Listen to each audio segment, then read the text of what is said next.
Social மீடியால பாப்புலரா சுத்திட்டு இருந்த ஒரு சில பேரை இன்டர்வியூன்னு வர சொல்லி தரமா வச்சு செஞ்சுட்டு இருப்பாங்க. அப்படிப்பட்ட ஒரு டாப் 3 மொமெண்ட பத்தி மட்டும் பார்க்கலாம். இந்த லிஸ்ட்ல நம்பர் 3ல இருக்குது டிவிகேல இருந்து டிஎம்கேக்கு மாறின வைஷ்ணவி தான். ஆனா அவங்க இதுக்கப்புறம் அட்டென்ட் பண்ண நிறைய இன்டர்வியூல செம்மையா வச்சு செஞ்சுட்டு தான் அனுப்புனாங்க.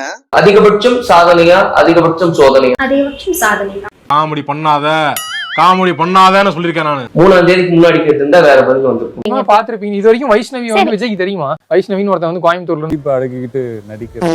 அடுத்ததா இந்த லிஸ்ட்ல நம்பர் 2ல இருக்குது நடிப்பின் கிறுக்கனான டாக்டர் திவாகர் தான். இவரை கதற வச்சு செய்யணும்னு கலாட்டா இன்டர்வியூல கூப்பிட்டுருக்காங்க. நம்மள ராவா வச்சு செய்ய போறாங்கன்னு தெரியாமலேயே நம்ம ஆளு கேஷுவலா கிளம்பி போயிருக்காப்ல. ஆனா போனதுக்கு நம்ம ஆளை வச்சு தரமான ஒரு சம்பவம் பண்ணி விட்டாங்க. நிஜ வாழ்க்கையில நடக்க முடியாத விஷயத்தெல்லாம் ஒரு கனவு வாழ்க்கையில வாழ்வாங்க.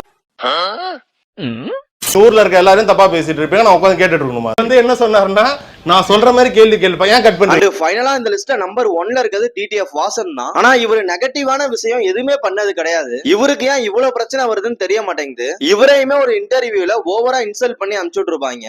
போடுங்க. எனக்கு